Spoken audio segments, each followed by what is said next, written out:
You got a marriage on the rocks and it's starting to suck. You've got some intimacy issues and your sex life's stuck. Put yourself in the hands of Mrs. Jessica Weeks. She's got all the marriage hacks, tips, tricks, and tweaks. She's bringing truth about marriage, laying myths to rest. Taking on the hard topics no one else will address. Put your earbuds in and listen up real close. Be here every single week and make sure you take notes. For some expert advice way beyond common sense. Take your everyday marriage to a marriage of confidence.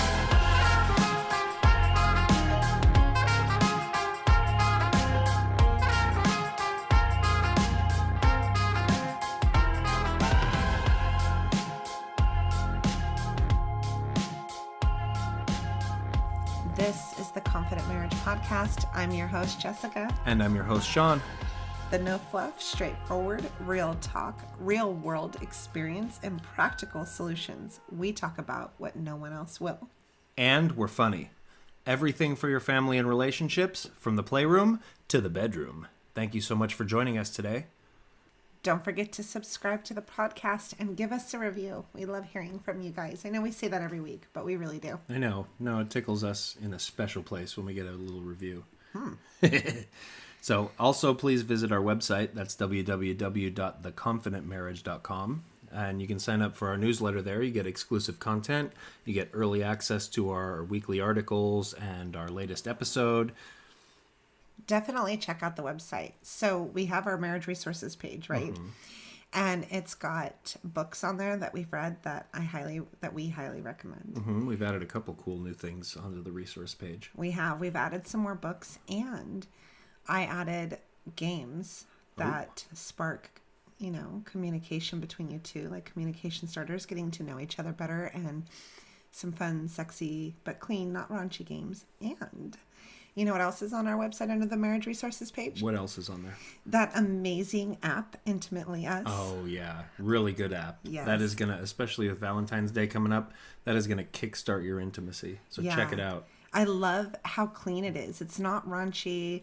It's very, very classy, very well put together. But detailed enough so that it gives you some interesting ideas. Yeah. So, on the app, they give you positions to try, right? Mm-hmm. But they also have interviews with sex experts.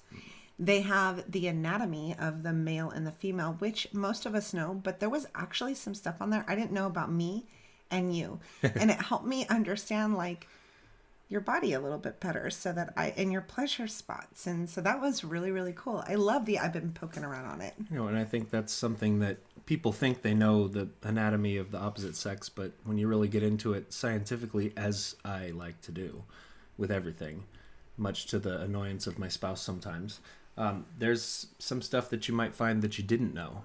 And I guess what I like a lot about the app too is that there's enough content right there that you can get started right away. Mm-hmm. But there's enough of it also that you can keep going back to it, and you don't run out of new material. You're constantly going to be finding new tips in there. So check it out. It's really cool, especially with Valentine's Day coming up. Yeah, that'll be really cool. Oh, social media. We're on all the major platforms. So we're on Facebook at Confident Marriage, Twitter, C Marriage Show, Instagram, Confident Marriage. And we're also on Pinterest, The Confident Marriage. Apparently, you can listen to our podcast on iHeartRadio app also. I didn't know that. I'm behind the loop here. Yes. So for those who have been I've been listening to you on iHeartRadio for a year. Where have you been, Sean? I don't know.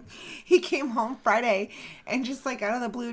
We need to get on iHeartRadio. And I looked at him and I said, we are on iHeartRadio, honey. We're everywhere, pretty much. But if you use an app for podcasts and you don't find us on there, will you send me an email? Yeah, let us know. I can get us on there. Jessica, Jessica, at theconfidentmarriage.com. Just email me and say, hey, I can't find you on this or that app. Yeah. I've had a couple of our listeners and our social media followers tell us, oh, you're not on this app or that app. And then I get us on and message them back, okay, we're on. And they're like, great, thanks. We want to be everywhere. Oh my gosh, you guys. Okay, so the reason why we're switching up what we're doing this week is because I had someone on Instagram talk about, so I had done a post about overthinking and the effects of negative thinking. Mm-hmm. to encourage my followers to really engage in that positive thinking the best you can. And she was just kind of dumbfounded and really struggling with it. So I said, okay, just for you, I am doing this podcast this week because I know she isn't the only one. I know that there are tons of people who struggle with this, and I know even at times I do. So this week... At times? At times. I know. So this week we are going to do overthinking. The balance of reflection and overthinking, how negative thoughts can impact you in your marriage, and the importance of being in a positive state of mind. Yeah, we're going to talk about the difference between reflective thinking and obsessive thoughts. We're going to talk about how to recognize when you're maybe having obsessive thoughts about something or thinking about something to an unhealthy degree. And we're going to talk about the power positive thoughts can have in your life and the power, conversely, that negative thoughts can have over your life. I know we've touched on it in other episodes, and we've mentioned it here and there, but I think doing an episode dedicated to it so people really get a good understanding is really helpful. Right. No, I agree completely. And I think a lot of people struggle with obsessive thinking, especially when there's a betrayal trauma involved. And they may not think that how they're feeling is normal, and they may not think that there's anything they can do about it. Yeah. Well, and there is a lot you can do. It takes being mindful of your thoughts and what you're doing and finding other ways to think. I agree. And then what I want to get into also is the power of positive thinking. And I know it sounds cheesy and it sounds stupid, but there is science behind it. There is something to it. There's a reason that the placebo effect has been studied so much. And that's because it's real. It's a real thing. It's not something that people believe is true or think might be true. It's been proven. So it carries over not just in medicine, but with everything in your life. Yeah.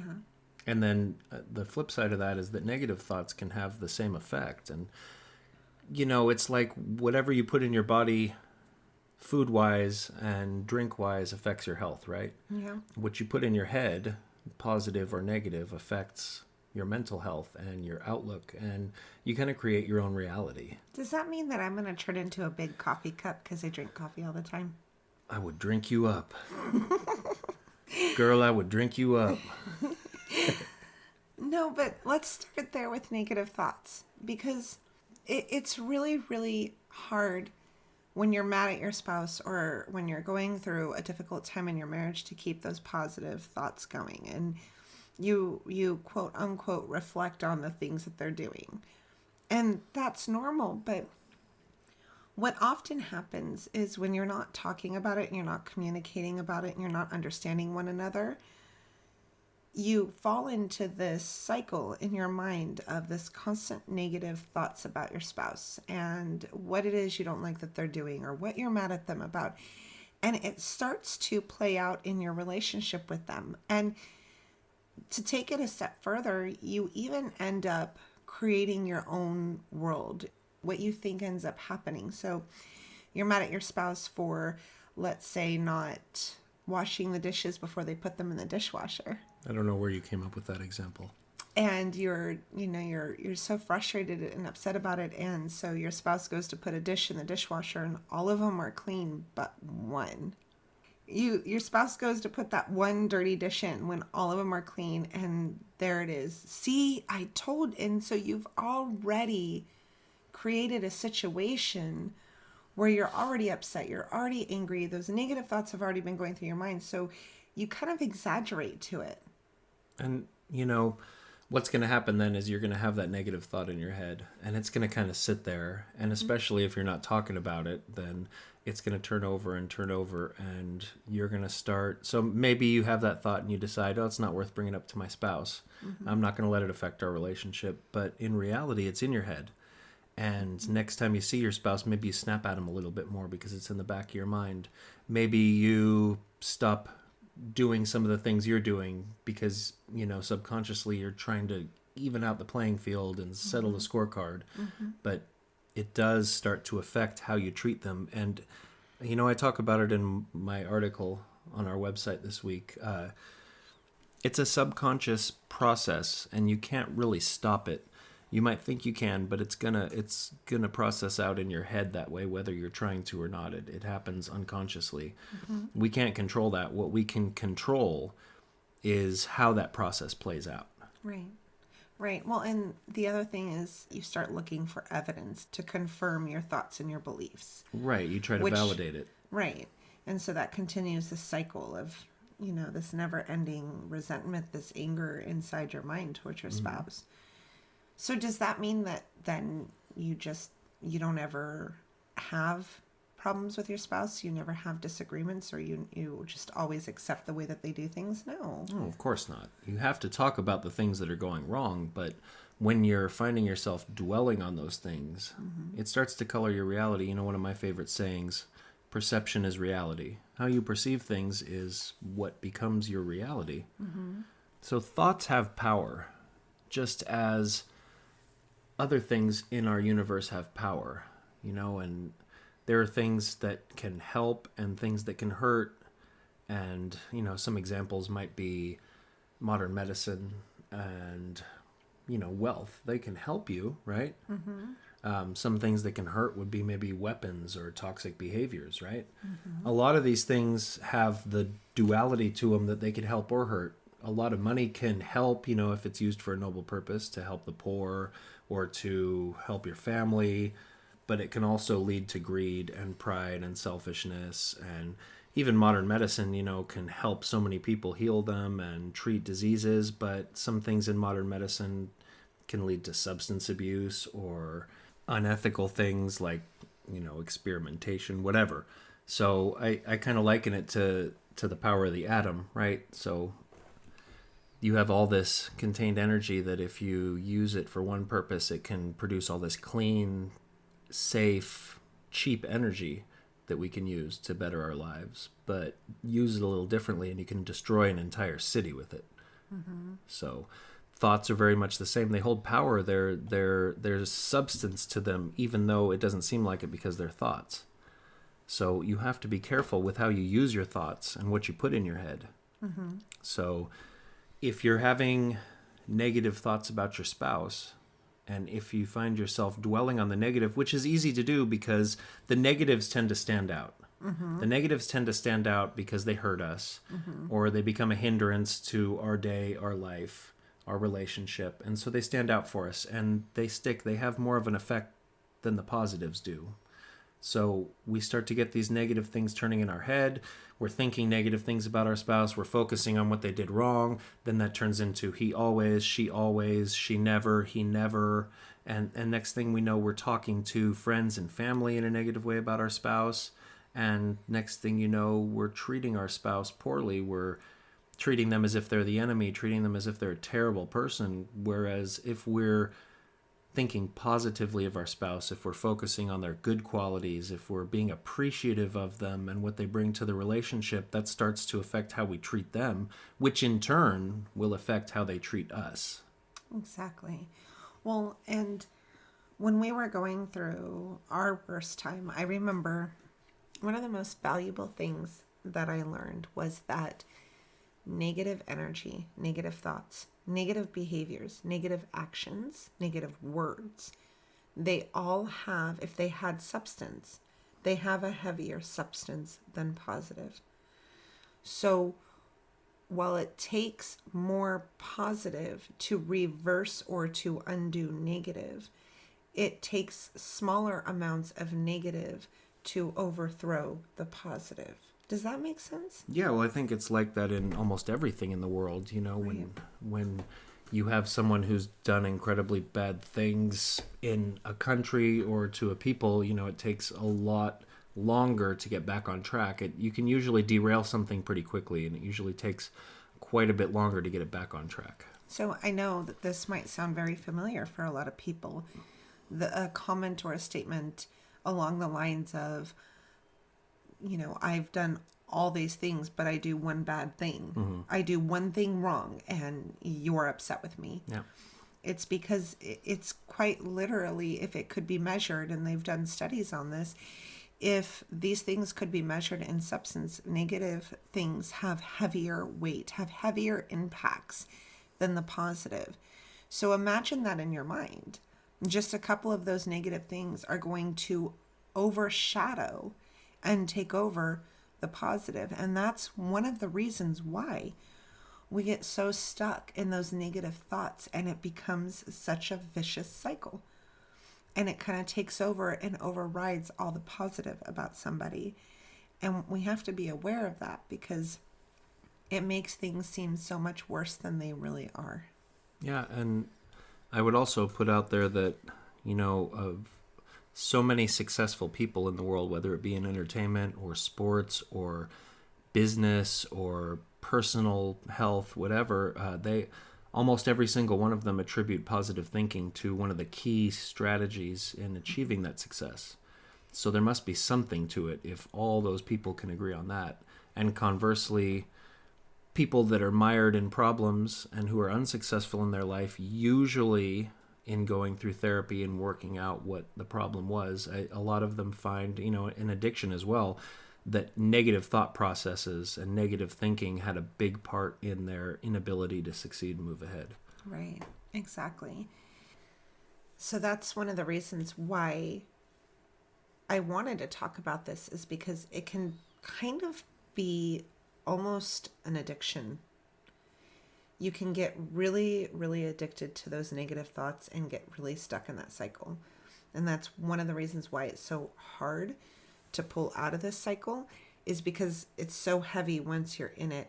It's almost like you can't get out. And it does release chemicals in your brain that are very similar, not quite the same and not to the degree of addiction, but it really does. It can become obsessive. And so if anybody has heard of obsessive compulsive disorder, thinking is a part of that, and that can develop when you're stuck in those cycles. So you got to be really aware of the thoughts that you're having about your spouse. Right, and they call them obsessive thoughts for a reason, right? Mm-hmm. And it does becomes like a runaway train at some point, where it's just kind of feeding on itself and gathering steam and going, and then at some point it kind of takes on a life of its own and does become almost impossible to stop, and really hard to break yourself away from those. And yeah, there's a lot of similarities to addiction. And so, but reflection's really healthy, because it's how you learn where your boundaries have been crossed, or you are able to assess situations and what's happened, and get a clear idea of how you really feel about it, or to what degree the situation is impacting you. So, sometimes there can be something that happens in a marriage where we have a disagreement, and in the moment it seems all encompassing. But then when we step back and we reflect on it and we really look at it like, gosh, I'm kind of being silly about this, because this isn't really that big of a deal. I must have had other things going on. That's healthy. We should be doing that. Or maybe we look back on the situation and say, no, I am really upset that he snapped at me for putting one dirty dish in the dishwasher. It wasn't that big of a deal, and I was really, really busy, and I'm really upset about that. That's healthy reflection. So if you guys notice, Sean and I we banter with one another and we pick on each other, but we also use our real marriage examples, because like we always say, we've been there, we've done that, and we go through things just like you do. And so she gets mad at me all the time for leaving dishes in the sink and not putting them in the dishwasher right away. Or like I'll tell her, well, I need to soak it for a little bit. And then it sits there for a day and a half. I think it's soaked good enough for now. And then I get mad at her because I don't think she knows how to load a dishwasher. She just kind of throw everything in there. I do. And I will not deny it. I do. I'll leave my clothes in a pile in the bathroom for her to put in the dirty laundry, instead of putting them in there myself. And she will, if she could, she'd shove a grand piano into the tiny garbage in the garage and just leave it sticking out on top and go, screw it, Sean will get it. But we bring that stuff up to let you know, as we say all the time, we don't have a perfect marriage. We don't not fight. It would be weird if we didn't fight. Yeah. What would we do if we didn't fight? I don't know.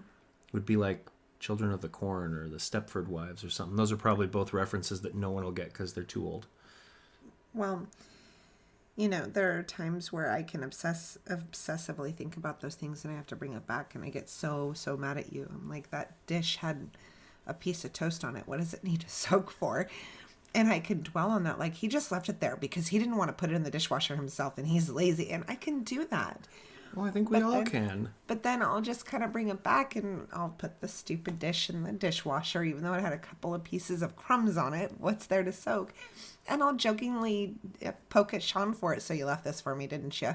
And then, you know, if I am in a healthy place, I'll self-reflect and realize that, you know what, I probably was a little lazy leaving that one dish in there. I could have just scrubbed it and put it in the dishwasher. Yeah. Sorry, baby. So how do you break yourself out of that cycle? And that's what we're going to talk about next, is breaking yourself out of that cycle and finding yourself in a place that you're reflecting and thinking and having good thoughts about your spouse and how those can help you. So when you're aware of it, when you cop to it and say, you know what, yeah, I probably nag at my spouse a little too much in my head, and I get a little too upset in my head too much, and I dwell on these things in my mind too much. That's the first step, is realizing that you do it and at least admitting to yourself, even if it's nobody else, that, yeah, I can work on the way that I think about my spouse. So what are some of the signs to know when you're getting a little more into the area of obsessive thoughts as opposed to reflection or just normal being annoyed by something they did? When you're not talking about these things with your spouse and you're keeping them in your head and they're continuously building on themselves. So if it's something that is turning over in your head on a fairly regular basis and you haven't talked about it. Mm-hmm. Yeah. And one of the rules that I have is that you must rinse the dishes and put them in the dishwasher. One of the rules that I have is I kind of, I don't know, maybe I'm a little too ruly, but the rule of 3. Okay, so the first time it happens, okay, I'm going to let it go. The second time it happens, it's like, okay, let's mention it a little bit. Okay, like, hey, Sean, you left the dishes in the dishwasher or in the sink. Could you please make sure you rinse them and put them in the dishwasher for me? I'm really busy. Okay, then you let it go. And then if it comes up again, you know it's a problem. And that's one of the ways that you know. So if you're not bringing them up and you're just keeping them in your head and they keep coming up for you, you're building on them and you're allowing the cycle to start. So the rule of 3. Okay. So if you're not practicing this communication with your spouse and you're letting the things sit in your mind and you're constantly thinking about them and you're constantly going over them in your head, and you even find yourself snapping at your spouse, or more negative thoughts are starting to accumulate in your head about more things that they're doing, you know that it's a problem. You know that you're not discussing them, and so they're creating a cycle in your mind of negative thoughts. Mm-hmm. So if things aren't being talked about, then Right. you're internalizing them, and then so naturally they're turning over and over in your head, and they become those obsessive thoughts. Yeah. Which self-reflection is coming back to something periodically, right? Reflection is coming back to something periodically to make sure you got everything out of it, make sure you don't feel different about it now. Obsessive thoughts is when it's coming up for you all day long, Yeah. when it's coming up multiple times a day, when it's affecting your mood. Or your interactions with your spouse. Right. Yeah. Or the way that you talk about your spouse to others. I talk about that in my article. Yeah. So now that you've identified that you're in a cycle of negative thinking, especially when you have more negative thoughts than you do positive, that's another one that That's I another didn't good mention. sign, yeah. So if your thoughts are more negative than positive, you know that you're stuck in that cycle. So a couple of ways to get out of that and kind of start the ball rolling in a different direction is, as I said, number 1, recognizing that you're doing it. Number 2, making sure that you're using the rule of 3. And so you're bringing it up to your spouse to get it out of your mind, because the longer you keep it in there, the more it's going to build. Right. When you let it out and you talk about it, you kind of take the power away from it in your mind. And you Yes. have the opportunity. I don't know if any of you have been in a situation like this, but let's say your spouse said, "Oh, you just look snazzy today." And you took that as you look really funny, or the outfit you were wearing was awful, right? And so you don't say anything about it, but you just kind of, you're internally upset about it. You're like, wow, what's wrong with what I'm wearing?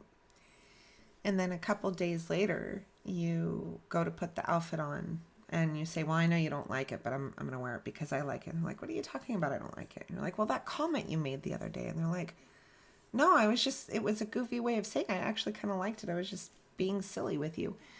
Had you brought it up in that moment, your spouse would have been able to clarify what they meant by it or where they were going with it. And you could have completely dodged that whole couple days of building it in your mind about the comment that they made. It's become more than it was. Right.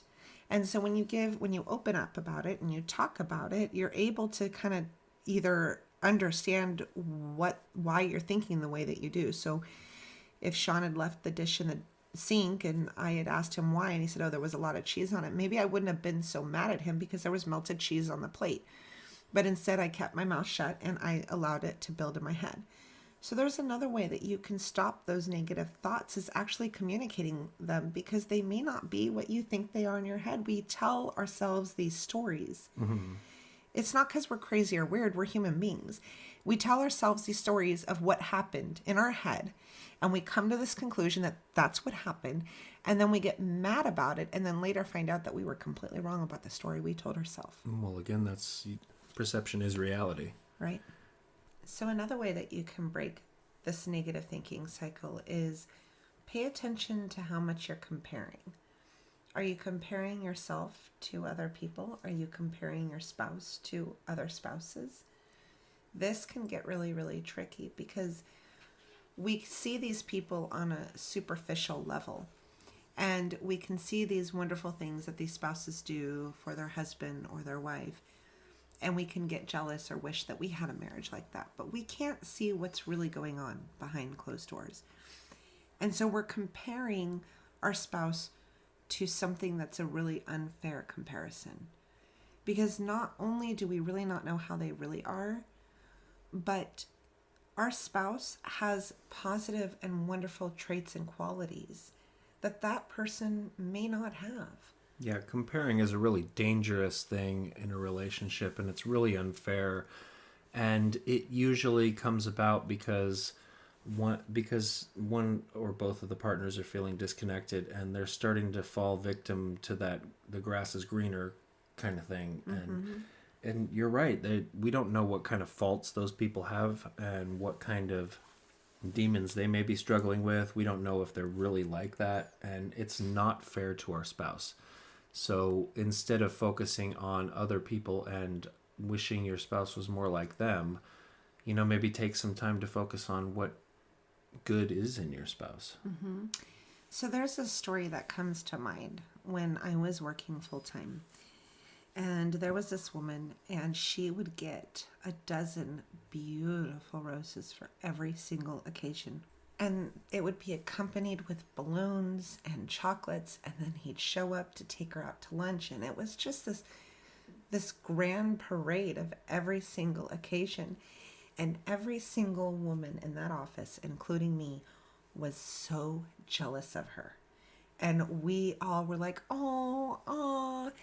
And after they'd leave for lunch, I wish my husband would do that. And there were even a couple of times that I came home and I told Sean the story and how sweet it was, and just kind of hinting at him that I wanted him to do that for me.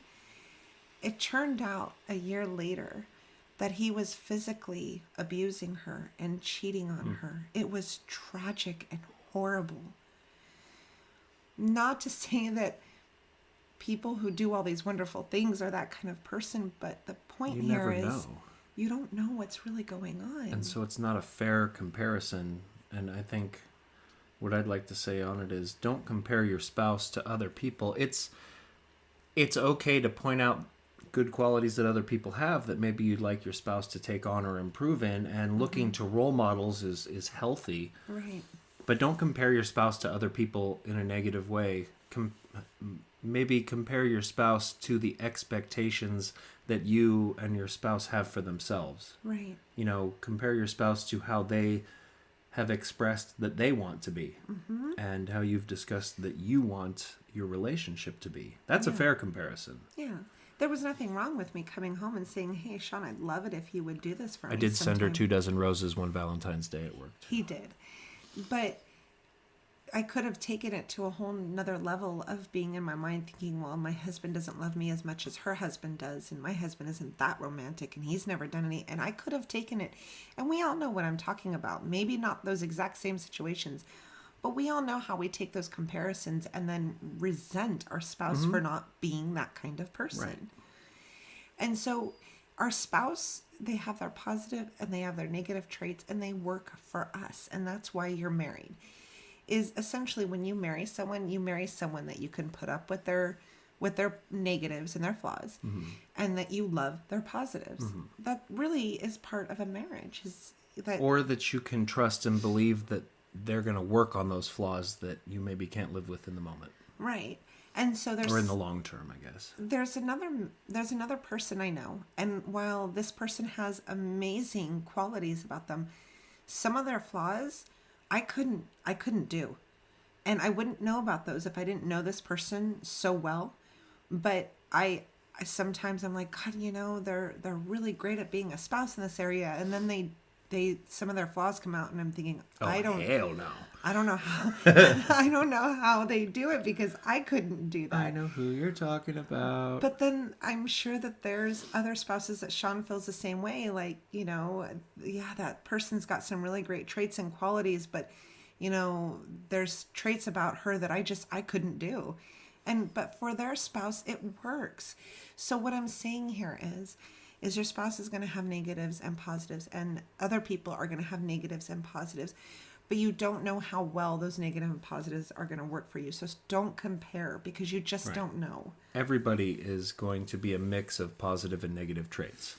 And as Jess said, it's finding out what works best for you. And it matters what they're willing to work on and all of that. You're not going to find anyone that's completely positive traits. And if you do, then something's going on. Something's wrong there. Yeah. And you're not going to find anyone with all negative traits. And if you're with someone when you can honestly reflect and practice self-honesty and objectivity, and you find that the person you're with is just got a majority of negative traits, maybe you need to rethink being with that person. But if they're like most people and they're a mix of positive and negative, and you find yourself spending a lot of time thinking about the negative traits they have, and you find yourself not thinking about the positive traits they have, and you find yourself speaking poorly of them to others, and even if it's done in a joking way, oh, my wife, she nags me, and, or, oh, my husband, he never gets me flowers, I would challenge you to put that aside, no matter how you feel, and try for a couple days to only bring up the things that you appreciate about them, the things that you like about them, the things that are their strengths, and focus on those things. And I think you'll find that your relationship will start to change. You'll start to miss them more. You'll start to look forward to seeing them, and you'll start to become happier when they're around. And I would be willing to bet that even if they're not practicing that with you, you practicing it with them will change how they treat you as well. Yeah, exactly. So that's a really powerful tool to break yourself out of that habit, is reminding yourself of all their positive traits and the things that you love about them, and focus on that. Switch gears when you're in your mind about the negatives and say, you know what? I'm not going to think about my spouse in that way. I am going to think about the wonderful things about my spouse. I'm going to think about how even though he doesn't put the dishes in the dishwasher, he helps me clean up the kitchen every time after dinner. And that is a big task, and I'm so grateful. I'm going to think about how he works 3 hours from home and works a hard job, and then comes home and jumps right in with me and the kids, where he could just come home and say, I'm beat, because he is, and lay on the couch and fall asleep. Wait, that's an option? It is. But I'm going to think about all the wonderful things that he does. And you know what happens is those negative thoughts start to disappear. And I start to become more tolerant of his flaws, and I become less naggy towards him. And you know what? He starts feeling more loved and appreciated. And he notices my disposition and my attitude, and the way that I'm talking and treating him is different. So he softens up to me, and his thoughts start changing. He's like, God, she's not on my shit as much as she has been the last few days. And she's been really loving and understanding of me. And Well, and I think when you're hearing how much someone appreciates you, you automatically think, wow, they really appreciate me. You know what? I can think of a lot of reasons I appreciate them too. Yeah. They're telling me all this stuff. Maybe I need to let them know. Yeah. So it definitely it can transfer from one person to another. It's something that they can pick up on, and it can change their mood and their behavior and the way that they interact with you. Maybe not immediately. No. It could take a couple days or a couple weeks, but they will eventually be like, oh my gosh. And we all know this to be true when we're at the grocery store and someone cuts us off and, they, start screaming and yelling at us, what are we going to do? Usually we're going to get Beat a little... the crap out of them? No, we're usually going to get a little bit of an attitude with them and be like, geez, what's their problem? They're the ones who cut me off in line. Now, take that same situation and someone cuts you off and then turns around and says, oh my gosh, I'm so sorry. I didn't realize you were there. Where's the end of the line? Mm-hmm. You're more likely to be like, oh, yeah, no, it's fine. It's right over there. But you only have one thing. Go ahead. Mm-hmm. You see what I'm saying? Oh, yeah. And I want to say, too, we're not advocating that you just completely ignore your spouse's bad qualities and just never ask them to work on anything. Pretend like they don't exist. Take all their shit and, just only focus on the good. The bad qualities matter, and they do need to be worked on or talked about if they're hurting you or whatever. Even if it's something that you tolerate from them, they're going to hurt you with it from time to time, and you need to talk about that. So we're not advocating just forget all the negativity, ignore it, and just focus on the good. You gotta be mindful of all of it. Right, but when you're focusing on having those positive thoughts and not allowing yourself to dwell on the negative, you're able to handle those situations better and in a healthier way, and you're able to communicate better. Mm-hmm. I always nod my head as if they can see me on the podcast, but they can't. So it's really, really important just to be mindful of those thoughts, because even the things that are a problem and you do need to work on, having that positive mindset really helps you deal with them a heck of a lot better than having that negative mindset. Mm-hmm. I would agree completely. So another way that you can change the way that you're thinking about your spouse is affirmations about your spouse. When you find yourself stuck in those negative thoughts, force yourself to start thinking positives. And I kind of said this, but I want to reiterate it. So start telling yourself about all the wonderful things that they do and all the ways that you love them. Think about the first time that you guys met, the first time you kissed.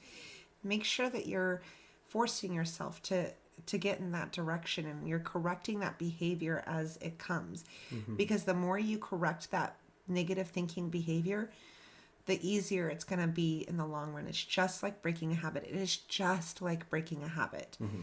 You have to, number one, realize you're doing it, and number two, stop the behavior, and number three, do the opposite.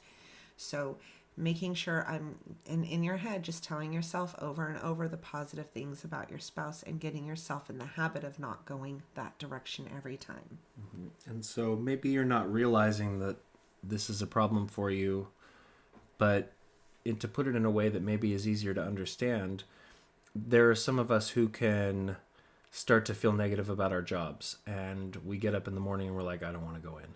Oh, it's going to be a bad day. And then there's traffic and you're like, oh, I knew it was going to be a bad day. Now it's even worse. And then you get there and you can't find your pen, and oh God, here goes the day. And then your boss says something snappy to you, and all of a sudden all you're thinking about is all these negatives going on, and you're kind of thinking it into reality, and the day keeps getting worse and worse. I don't know, have you guys ever noticed that when you start to have a bad day and you start focusing on the fact that it's a bad day, it just seems to get worse and worse from there? Mm-hmm. So that can happen. And next thing you know, with all that, you're miserable in your job and you don't want to be there. Mm-hmm. And that can happen in your relationship as well. Yeah. It's the same kind of dynamic, and you use the same kind of tools to break it. I like to say, be grateful, right. Change your mindset, look at what you have to be grateful for. Change your mindset, start looking at what you have to be happy about and grateful for and positive about in your relationship.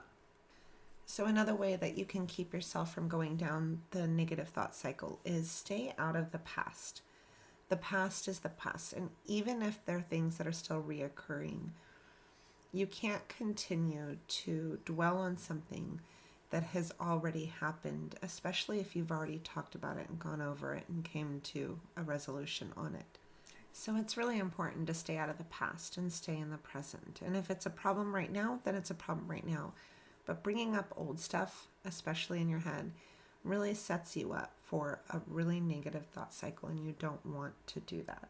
Yeah, recognize, as far as the past goes, that if it's something that's been talked about and there's been work done on it and you're in a different place now, that's your reality now. The past is not your reality now. If the problem's still going on and it's being ignored, then obviously it still needs to be talked about. But yeah, staying in the present. Yeah, be in the reality that you're actually in. Right. And then the last one that I wanted to give you guys, I saved the best for last. Lots of physical connection. Oh, I like that. We need more of that right now. Physical connection really does do wonders for our mental state and the way that we feel about another person. If you've noticed, we naturally physically and emotionally, but mainly physically, pull away from someone when we're not having positive thoughts about them. If you engage yourself into being physical with your partner, touching their arm, giving them a hug, cuddling with them, increase your amount of intimacy, you're going to find that you're naturally going to be not just releasing the dopamine and the serotonin and making yourself feel good, but you're going to be creating a bond, and you're going to be creating positive feelings. Oxytocin. Positive feelings, which leads to positive thoughts. So when you're stuck in that cycle, go give your spouse a hug and kiss them. Go sit next to them and cuddle. Oh, I wish you'd do more of that. Increase that physical connection, because that alone will really, really help you out of those negative thoughts that you're going through. It'll override it. You're absolutely right. And it'll help both of you out in that rubber hair, rubber feet. She can rub your back. For a minute, I thought you said like rubber hair. Like I have rubber hair, but you were saying like rub her hair. Rubber hair. It's like, what? My hair looks like rubber? Your hair looks really good. So really the biggest takeaway I want you guys to get out of this is that you do create your reality with your thoughts, whether you realize it or not. Really being mindful of what you're thinking is really, really important. Create a reality that you want. Create that happy reality you want, starting with the way that you think. That's the biggest takeaway. And my biggest takeaway is that there's no such thing as rubber hair. I'm just kidding. I want everybody to remember that thoughts have power. And like anything that has power, they need to be used responsibly. And you need to use them in the right way that has a positive effect on those around you as well as yourself. Yeah. And just remember, what you put in your head is what becomes your reality.